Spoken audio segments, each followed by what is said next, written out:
നമുക്ക് അലീനയുടെ മനുഷ്യങ്ങളുടെയും നാളത്തെ നല്ലൊരു കഥയായിട്ടാലോ. വീഡിയോ ഇഷ്ടപ്പെടുവാണെങ്കിൽ ഒന്ന് ലൈക്ക് ചെയ്ത് ഹൈപ്പ് ചെയ്യാൻ മറക്കരുതേ. അതോടൊപ്പം തന്നെ ആദ്യമായി കാണുന്നവരാണെങ്കിൽ സബ്സ്ക്രൈബ് ചെയ്യാനും മറക്കരുത് കേട്ടോ. അങ്ങനെ ഒടുവിൽ നമ്മൾ ആ കഥയാണ് കാണാനായിട്ട് പോകുന്നത്. വൈജയന്തിയെ കാണാനായിട്ട് അലീന പോകുന്നുണ്ട്. അപ്പം അതിൻ്റെ കുറച്ച് വിശേഷങ്ങളൊക്കെയാണ്. കുറേ ദിവസങ്ങളായി അലീന വൈജയന്തിയെ കാണാൻ പോവും, യാത്ര പറയുന്നൊക്കെ പറഞ്ഞുകൊണ്ട് ഇങ്ങനെ കാണാൻ തുടങ്ങിയിട്ട്. പക്ഷേ അങ്ങനെ ഒടുവിൽ ആ യാത്ര പറച്ചിലിന് സമയമായി. അപ്പം അതിൻ്റെ കുറച്ച് കഥകളൊക്കെയാണ് നമ്മൾ കാണുന്നത്. ഇന്നലെ തന്നെ നമ്മൾ കണ്ടു ബബിതയ്ക്കും കൃഷ്ണമോൾക്കും അതുപോലെ രോഹിത്തിനൊക്കെ കുറച്ച് ഡ്രസ്സും കാര്യങ്ങളൊക്കെ അലീന എടുത്തിട്ടുണ്ടായിരുന്നു. ആദ്യം ബബിതയ്ക്കാണ് കൊണ്ടു കൊടുക്കുന്നത്. ബബിതയ്ക്ക് കൊണ്ടു കൊടുക്കുമ്പോഴത്തേനും ബബിതയുടെ കണ്ണൊക്കെ നിറഞ്ഞു വന്നു. ബബിതയ്ക്ക് ഡ്രസ്സ് മാത്രമല്ല, ഒരു വാച്ചൊക്കെ എടുത്തിട്ടുണ്ടായിരുന്നു. അങ്ങനെ വാച്ചൊക്കെ അലീന ബബിതയുടെ കയ്യിലേക്ക് കെട്ടിക്കൊടുക്കുമ്പോഴത്തേനും ബബിത കണ്ണ് നിറഞ്ഞ് ഇങ്ങനെ ഒഴുകിക്കൊണ്ട് പറഞ്ഞു, അതെ ഇതിൻ്റെ ഒന്നും ആവശ്യം ഉണ്ടായിരുന്നില്ല ചേച്ചിയെന്ന് പറഞ്ഞു. അത് കേട്ടപ്പോൾ അലീന പറഞ്ഞു, വേണം, നീ എൻ്റെ അനുജത്തിയല്ലേ, അപ്പം നിനക്ക് വേണ്ടി ഞാൻ ഇത്രയെങ്കിലും വാങ്ങിത്തരണ്ടേ. ഞാൻ പോകുന്നതിന് മുമ്പ് ഇതേ നിനക്കും രോഗത്തിനും നിനക്കും രോഗത്തിനും അതുപോലെ കൃഷ്ണമോൾക്കും എന്തെങ്കിലുമൊക്കെ വാങ്ങിത്തരണമെന്ന് എനിക്ക് തോന്നി, അതുകൊണ്ടാണ് ഞാൻ വാങ്ങിയെന്ന് പറഞ്ഞു. ഞാൻ പിന്നെ ആർക്ക് വാങ്ങിത്തരാനാ, നിങ്ങളൊക്കെ അല്ലേ എനിക്കുള്ളതെന്ന് ചോദിച്ചു. ആ സമയത്ത് ബബിത പറഞ്ഞു, ചേച്ചി അധ്വാനിച്ചുണ്ടാക്കുന്ന പൈസ അത് ചേച്ചി സൂക്ഷിച്ച് വെക്കണ്ടല്ലേ, ചേച്ചിക്ക് കുറേ ആവശ്യങ്ങളില്ലേന്ന് ചോദിച്ചു. എൻ്റെ ആവശ്യങ്ങൾ അതെ, ഞാൻ അങ്ങനെ പ്രത്യേകമായിട്ടൊന്നും സേവ് ചെയ്ത് വെക്കാറില്ലെന്നറിയാലോ. അതും കൂടെ കേട്ടുകഴിഞ്ഞും ബബിതയ്ക്ക് ഭയങ്കര വിഷമായി. അപ്പോഴേക്കും ബബിത പറഞ്ഞു, അത് ഞാൻ ചേച്ചിയെ ഒത്തിരി ദ്രോഹിച്ചിട്ടല്ലേ ഉള്ളൂ, ഇപ്പം കുറച്ച് നാളുകൾ മാത്രമല്ലേ ആയിട്ടുള്ളൂ, അതൊന്നും നീ കാര്യമായിട്ട് എടുക്കണ്ട. എനിക്കറിയാം നിൻ്റെ മനസ്സ്, നീ ഒന്നും പ്രതീക്ഷിച്ചുകൊണ്ടല്ലേ എന്നെ ഇപ്പം സ്നേഹിക്കണമെന്നറിയാം. ഒരു കാലത്ത് നീ എന്നെ ദ്രോഹിച്ചിട്ടുണ്ട്, പക്ഷേ ഇപ്പം നീ എന്നെ സ്നേഹിക്കുന്നുണ്ട്. ആ സ്നേഹം കളങ്കമില്ലാത്ത സ്നേഹമാണ്. എനിക്കറിയാം നീ എത്രമാത്രം ആഴത്തിൽ എന്നെ സ്നേഹിക്കുന്നതെന്ന്. മറ്റുള്ളവരൊക്കെ എന്നെ സ്നേഹിക്കുന്നതിൽ അതിനൊരു അർത്ഥമുണ്ട്, എന്തെങ്കിലും ഒരു കാരണമുണ്ട്. പക്ഷേ അങ്ങനെ ഒന്നും അറിയത്തില്ല സ്നേഹിക്കുന്ന ഒരേ ഒരാൾ നീയാന്ന് പറഞ്ഞു. അതുകൂടെ കേട്ട് കഴിഞ്ഞപ്പോഴത്തേനും ബബിത പറഞ്ഞു, ചേച്ചി ഞാൻ ഇത് കൂടുതലൊന്നും പറയണ്ട, ഞാനിനി പോയി കഴിഞ്ഞിട്ടുണ്ടെങ്കിൽ പിന്നെ എന്നാ കാണാൻ പറ്റുന്നേ. ഇതെല്ലാം കേട്ട് കഴിഞ്ഞാൽ ബബിതയുടെ കണ്ണ് നിറഞ്ഞു വന്നു. ബബിത പറഞ്ഞു, ചേച്ചി എന്നെ കരയിക്കാൻ വേണ്ടി വന്നാണോ? ദേ ഒരു കാര്യം ഞാൻ പറഞ്ഞേക്കാം, വെറുതെ ഇവിടെ ഇരുന്ന് സെൻറ്റി അടിക്കേണ്ട കാര്യമൊന്നുമില്ല, എനിക്ക് സങ്കടമൊന്നും ഇല്ലയെന്ന് പറഞ്ഞു. സങ്കടമുണ്ടെന്ന് ഞാൻ പറഞ്ഞില്ലല്ലോ. ബബിതയ്ക്ക് അങ്ങനെ അലീനയുടെ മുന്നിൽ തോറ്റു കൊടുക്കാനായിട്ടൊരു മടിയും കാര്യങ്ങളൊക്കെ ഉണ്ട്. അലീന അത്രയ്ക്ക് ഇഷ്ടമാണ്, അത് അലീനയ്ക്ക് അറിയുകയും ചെയ്യാം. പക്ഷെ ബബിത തൻ്റെ സ്നേഹം പ്രകടിപ്പിക്കുന്ന അത് ദേഷ്യത്തിലൂടെയാണ് അലീനയോട് സ്നേഹം പ്രകടിപ്പിക്കുന്നത്. ആ സമയത്ത് അലീന ബബിതയെ ചേർത്ത് പിടിച്ചു. എന്നിട്ട് പറഞ്ഞു, അതെ ഈ വീട്ടിൽ എനിക്ക് ഏറ്റവും കൂടുതൽ ഇഷ്ടം ഇപ്പോൾ ആരെയെന്നറിയോ, നിന്നെയാന്ന് പറഞ്ഞു. നിന്നോടുള്ള സ്നേഹം ഒരിക്കലും അത് മാഞ്ഞു പോയില്ല, അതിങ്ങനെ നെഞ്ചിൽ തന്നെ കാണും. ഞാൻ എവിടെ പോയാലും എൻ്റെ മനസ്സിൽ എപ്പോഴും നീ ഉണ്ടായിരിക്കും, അതിനി മായത്തില്ല എന്ന് പറഞ്ഞു. അതോടെ കേട്ട് കഴിഞ്ഞപ്പോൾ ബബിതയ്ക്ക് ഭയങ്കര ടെൻഷനായി. ബബിത ചോദിച്ചു, അല്ല ചേച്ചിക്ക് പോവാതിരുന്നു കൂടെ, ചേച്ചി എന്തിനാ എത്ര വിഷമിച്ച് പോണേ, ഇവിടുന്ന് പോയി കഴിഞ്ഞാൽ ചേച്ചി ഞങ്ങളെയൊക്കെ മറന്നു പോകും, വെറുതെ പറയണമെന്ന് പറഞ്ഞു. ഏയ് ഇല്ല, എനിക്ക് നിങ്ങളെയൊക്കെ അങ്ങനെ മറക്കാൻ പറ്റുമോ? ഒരിക്കലും മറക്കാൻ പറ്റില്ല, നിങ്ങളൊക്കെ എൻ്റെ ജീവനല്ലേ, എൻ്റെ കൂടപ്പിറപ്പുകളല്ലേ എന്നൊക്കെ പറഞ്ഞു കഴിഞ്ഞപ്പോഴത്തേനും അലീനയുടെ കണ്ണ് നിറഞ്ഞു. പെട്ടെന്ന് അലീന അവിടെ നിന്ന് അങ്ങോട്ട് പോയി. പിന്നീട് നേരെ കൃഷ്ണമോളുടെ മുറിയിലേക്കാണ് ചെല്ലുന്നത്. അങ്ങനെ കൃഷ്ണമോളുടെ മുറിയിൽ ചെന്ന് അവൾക്കുള്ള ഗിഫ്റ്റ് കൊടുക്കുകയാണ്. അപ്പോഴേക്കും കൃഷ്ണ പറഞ്ഞു, ഇതെന്തിനാ ചേച്ചിന്ന് ചോദിച്ചു. അതെ ഞാൻ പോകുമല്ലേ, പോകുന്നതിന് മുമ്പ് എന്തെങ്കിലും വാങ്ങിത്തരണ്ടേ. അപ്പോൾ പോകുന്ന കാര്യം അങ്ങോട്ട് തീരുമാനിച്ചോ? അധികം വൈകാതെ പോകും. ഇപ്പം കുളത്തൂപ്പുഴയിലല്ലേ, കുളത്തൂപ്പുഴയിലേക്ക് പോകാൻ പറ്റിയില്ലെങ്കിൽ കഴക്കൂട്ടത്തേക്കാണേലും പോകും. അപ്പം അതുകൊണ്ട് ഇന്ന് അച്ഛനെയും കൂട്ടി പോയി വാങ്ങിയതാന്ന് പറഞ്ഞു. അത് കേട്ടപ്പോൾ കൃഷ്ണമോള് പറഞ്ഞു, വേണ്ട, ഇതൊന്നും വേണ്ടിയിരുന്നില്ല എന്ന് പറഞ്ഞു. എനിക്കിതൊന്നും അല്ല വേണ്ടേ, എനിക്ക് ചേച്ചിയുടെ സ്നേഹമാണ് വേണ്ടേ, ചേച്ചി ഇവിടെ നിന്നാൽ മതി, ചേച്ചിക്ക് പോവാതിരുന്നു കൂടെയെന്ന് ചോദിച്ചു. അത് പറ്റില്ല ചേച്ചി, ചേച്ചിയുടെ സ്വന്തം അമ്മയല്ലേ ഇവിടെയുള്ളത്. അപ്പത്തേനും അലീന പെട്ടെന്ന് കൃഷ്ണമ്മയുടെ വഹബുത്ത്, മിണ്ടരുത്, ആരെങ്കിലും കേട്ടിട്ടുണ്ട് അറിയാലോ, വെറുതെ നമ്മളായിട്ടൊന്നും പറഞ്ഞുണ്ടാക്കരുത്. ആ സമയം കൃഷ്ണമോള് പറഞ്ഞു, എനിക്ക് നല്ല സങ്കടം വരുന്നുണ്ട്, ചേച്ചി പോകാമെന്ന് പറഞ്ഞു കഴിയുമ്പം ചേച്ചി പോയിട്ടുണ്ട്, പിന്നെ ചേച്ചി ഇങ്ങോട്ടേക്ക് വരാൻ പറ്റുമോ, ചേച്ചി ഇവിടെ വരുമോ എന്ന് ചോദിച്ചു. ഞാൻ വരുമെന്നേ, നിങ്ങളെയൊക്കെ കാണാൻ തോന്നുമ്പോൾ ഞാൻ ഓടി വരില്ലേ, അല്ലേ ഞാൻ നിൽക്കുന്നിടത്തേക്ക് നിങ്ങൾക്ക് വരാമല്ലോ, അതിന് അവിടെ ഉള്ളവർ സമ്മതിച്ചല്ലേ വരാൻ പറ്റുള്ളൂ, ഇല്ലെങ്കിൽ എന്ത് ചെയ്യുമെന്ന് ചോദിച്ചു. സമ്മതിക്കാതൊന്നും ഇരിക്കില്ല, ധൈര്യമായിട്ടിരിക്കാനൊക്കെ പറഞ്ഞു. പിന്നീട് രോഗത്തിൻ്റെ അടുത്ത് ചെന്നു. രോഗത്തിനും ഗിഫ്റ്റൊക്കെ കൊടുക്കുകയാണ്. രോഗത്തിനും ഭയങ്കര സങ്കടമായിരുന്നു. അലീനയോട് പോവണ്ടെന്ന് പറഞ്ഞു. പക്ഷേ അലീന പറഞ്ഞു, അത് പറ്റില്ല, കാരണം ഞാനിവിടെ നിന്നിട്ടുണ്ടെങ്കിൽ മഹാടം ഇങ്ങോട്ടേക്ക് വരില്ല, അതുകൊണ്ടാണ് ഞാനിവിടെ നിന്ന് പോകുന്നത്. നിങ്ങൾക്ക് നിങ്ങളുടെ അമ്മയെ വേണ്ടേന്ന് ചോദിച്ചു. അച്ഛനും അമ്മയും ഒരുമിച്ച് സന്തോഷത്തോടെ ജീവിക്കുന്നല്ലേ നിങ്ങൾക്ക് കാണാൻ ആഗ്രഹം, അതവർക്ക് ഇഷ്ടമുള്ള കാര്യമായിരുന്നു. പക്ഷേ അലീന പോകുക എന്ന് പറഞ്ഞാൽ ഇപ്പോൾ ഭയങ്കര വിഷമം.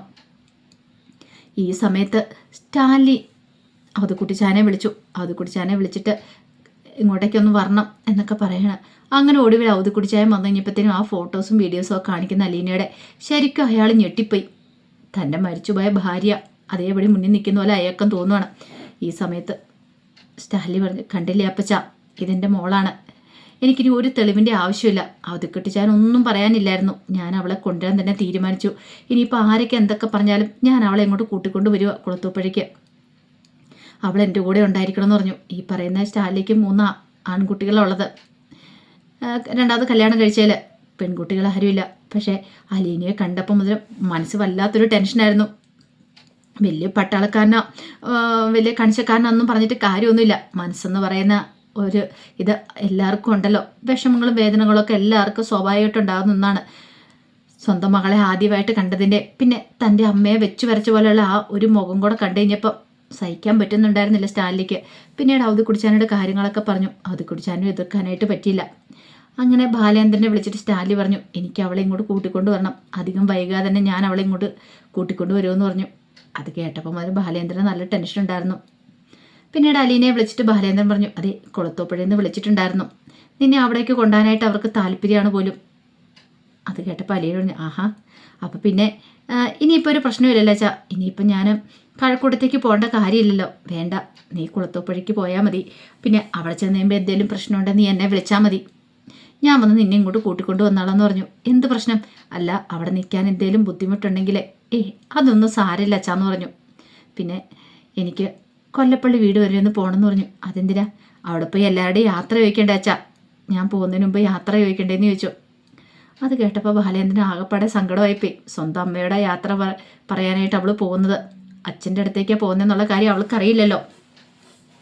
അങ്ങനെ അലീന തന്നെയാണ് കൊല്ലപ്പള്ളി വീട്ടിലേക്ക് പോകുന്നത്. അവിടെ ചെന്ന് കഴിഞ്ഞപ്പോഴത്തേനും മനു ഇറങ്ങി വന്നു. അലീനയെ കണ്ടു കഴിഞ്ഞപ്പോഴത്തേനും മനു ഓടി വന്നു ഇങ്ങനെ സംസാരിക്കുന്ന സമയത്താണ് അലീന ആ കാര്യം പറയണേ. അതെ, ഞാൻ അധികം വൈകാതെ കുളത്തോപ്പുഴയ്ക്ക് പോകും. അത് കേട്ടപ്പോൾ അലീന ഒരു നിമിഷം ഇങ്ങനെ നോക്കി നിന്ന് മനു. എന്നിട്ട് പറഞ്ഞു, ഓഹോ അപ്പോൾ പോകാൻ തന്നെ തീരുമാനിച്ചല്ലേന്ന് ചോദിച്ചു. പോകണം മനുവേട്ടാ, പോകാതിരിക്കാൻ പറ്റില്ല. കാരണം ഞാൻ ആ വീട്ടിലുണ്ടെങ്കിൽ മാഡം അങ്ങോട്ടേക്ക് വരില്ല എന്നുള്ള കാര്യം അറിയാലോ. മാഡം ചില സമയത്ത് തോന്നും ആൻറ്റിയോടെല്ലാം വിളിച്ചു പറഞ്ഞാലൊന്ന്, നീ എന്തിനാ ഇങ്ങനെയൊക്കെ ത്യാഗം സഹിക്കുന്നത്, അതിൻ്റെ ആവശ്യമുണ്ടോയെന്ന് ചോദിച്ചു. വേണം മനുവേട്ട, ഞാൻ കാരണം ഒരു കാരണവശാലും ആ കുടുംബം തകരാനായിട്ട് പാടില്ല. തകരാനായിട്ട് നീ ഇറങ്ങിയിട്ടുണ്ടെങ്കിൽ അങ്കിള് വെറുതെ ഇരിക്കും നിനക്ക് തോന്നുന്നുണ്ടോ? അതെനിക്കറിയേണ്ട കാര്യമില്ല. ഇനിയിപ്പം ഞാനതൊന്നും നോക്കുന്നില്ല. മാഡം അവിടെ വന്നാണ് നിൽക്കേണ്ടത്. ഒരു പക്ഷേ ഞാൻ അവിടെ നിന്നിട്ടുണ്ടെങ്കിൽ ഡിവോഴ്സ് നോട്ടീസും കാര്യങ്ങളും ഒക്കെ അച്ഛനയക്കും. അത് കൂടുതൽ പ്രശ്നമാകത്തുള്ളൂ. അതൊരു കാരണവശാലും പാടില്ല എന്ന് പറഞ്ഞു. അതുകൊണ്ട് എനിക്ക് യാത്ര പറയണം. ആദ്യം ഞാൻ മാഡത്തിനോട് പോയി യാത്ര പറഞ്ഞിട്ട് വരട്ടെ എന്ന് പറഞ്ഞു. അത് കേട്ട് ഇനിയിപ്പം മനു ചോദിച്ചു, ഓ അപ്പം യാത്ര പറയാൻ വേണ്ടി വന്നായിരുന്നു എല്ലാവരുടെയും അല്ലേ? അത് മനുവേട്ട, എനിക്ക് യാത്ര പറയണമെന്ന് പറഞ്ഞു.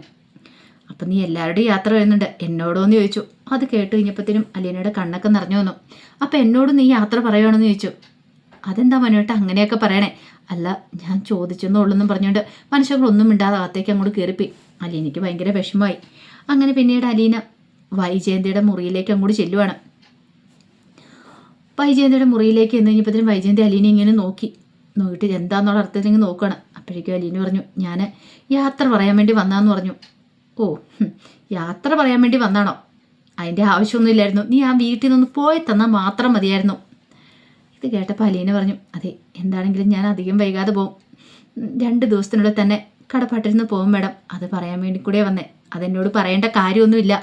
പറഞ്ഞല്ലോ, നീ എന്ന ശല്യം എങ്ങനെയെങ്കിലും ഒഴിഞ്ഞു പോയാൽ മതി എന്ന് ഓർത്തിരിക്കുമായിരുന്നു ഞാൻ. അല്ലെങ്കിലും നീ വന്നതിന് ശേഷം ആ കുടുംബത്തിൽ സന്തോഷ സമാധാനം എനിക്ക് ഉണ്ടായിട്ടില്ല. എൻ്റെ മക്കളെപ്പോലെ നീ തട്ടിയെടുത്തു, എൻ്റെ ഭർത്താവിനെ. എന്നിട്ട് അപ്പോഴേക്കും അലീന പറഞ്ഞു, മാഡം അതൊക്കെ മാഡത്തിൻ്റെ വെറും തെറ്റിദ്ധാരണ മാത്രം. കൂടുതലും മിണ്ടരുത് നീ. നിന്റെ മുഖം കാണുമ്പോഴത്തേനും എനിക്ക് നല്ല ദേഷ്യം വരുന്നുണ്ട്. നീ ഒരു പിശാശ, രക്തം ഊറ്റി കുടിക്കുന്ന പിശാശ് എന്നൊക്കെ പറഞ്ഞിട്ട് കുറേ ചീത്ത പറഞ്ഞു കഴിഞ്ഞപ്പോഴത്തേനും അലീന പറഞ്ഞു, അതെ മാഡം ഇനി എന്നെ ചീത്ത പറയേണ്ട കാര്യമൊന്നുമില്ല, ഞാൻ പോകുകയെന്ന് പറഞ്ഞല്ലോ. എടി, നീ ഒന്ന് ഒഴിവായി തരാൻ വേണ്ടിയിട്ട് ഞാൻ സർവ്വദേഹങ്ങളെ വിളിച്ച് പ്രാർത്ഥിച്ചിട്ടുണ്ട്. എവിടെയോ കിടന്ന് ആർക്കോ പിഴച്ച് പ്രസവിച്ച തന്തതയല്ല നീന്ന്. അത് കേട്ട് കഴിഞ്ഞപ്പോഴത്തേനും അലീനയ്ക്ക് ഭയങ്കര സങ്കടവും ദേഷ്യമൊക്കെ.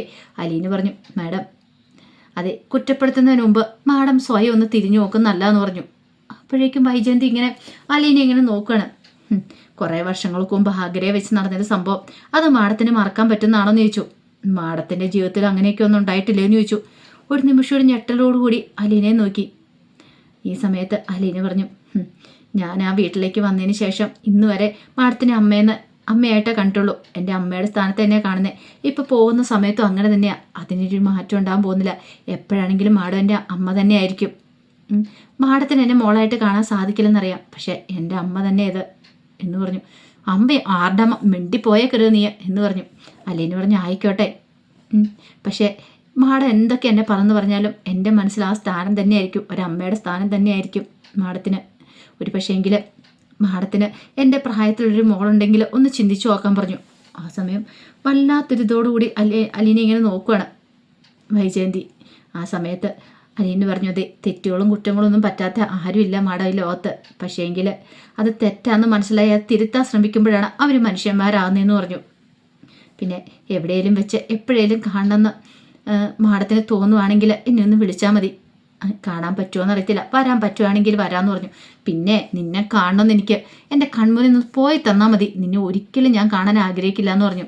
അതിപ്പം മാഡത്തിന് തോന്നാം, ഞാൻ പോയി കഴിയുമ്പോൾ മാഡത്തിന് തോന്നും എന്നെ ഒന്ന് കാണണമെന്ന്. അതൊക്കെ പറയുമ്പോഴത്തേനും അലീനയുടെ കണ്ണൊക്കെ നിറഞ്ഞു വരുന്നുണ്ടായിരുന്നു. പെട്ടെന്ന് അലീന അവിടെ നിങ്ങോട്ട് പോവുകയാണ്. ഈ സമയത്ത് വൈജയന്തി ആലോചിച്ചു, ഇവിടെ എന്തൊക്കെയായി വിളിച്ച് പറയാനെന്നൊരു ചിന്തയായിരുന്നു. പിന്നീട് സൗദാമിനി മുത്തശ്ശിയുടെ അടുത്തേക്കാണ് ചെല്ലുന്ന യാത്ര പറയാനായിട്ട്. മുത്തശ്ശിയോട് നിന്ന് യാത്ര പറയണമല്ലോ. അങ്ങനെ മുത്തശ്ശിയോട് ചെന്ന് യാത്ര പറഞ്ഞ് മുത്തശ്ശിയെ കെട്ടിപ്പിടിക്കുന്നുണ്ട്. കെട്ടിപ്പിടിച്ച് യാത്ര പറയുന്ന സമയത്ത് മുത്തശ്ശിക്ക് ഭയങ്കര സങ്കടമായി. ഇപ്പം അറിയാം തൻ്റെ മകളാണ് ഈ ഇരിക്കുന്നതെന്നുള്ള കാര്യങ്ങളൊക്കെ അറിയാം. മുത്തശ്ശി കുറേ ക്ഷമയൊക്കെ ചോദിക്കുന്നുണ്ട്, എന്നോട് പൊറുക്കണം, ഞാൻ അറിയില്ലാതെ എന്തൊക്കെയോ ചെയ്തു പോയിട്ടുണ്ട് എന്നൊക്കെ പറഞ്ഞുകൊണ്ട് അലീനയെ ചേർത്ത് പിടിച്ച് ആശ്വസിപ്പിക്കുകയാണ്. അപ്പോൾ അതിൻ്റെ കഥകളൊക്കെയാണ് നമ്മൾ കാണാൻ പോകുന്നത്. ആ വിശേഷങ്ങൾക്കായി നമുക്ക് എല്ലാവർക്കും കാത്തിരിക്കാം കേട്ടോ. ഒരിക്കൽ കൂടി എല്ലാവർക്കും ശുഭരാത്രി നേർന്നുകൊണ്ട് നിർത്തുന്നു. നന്ദി.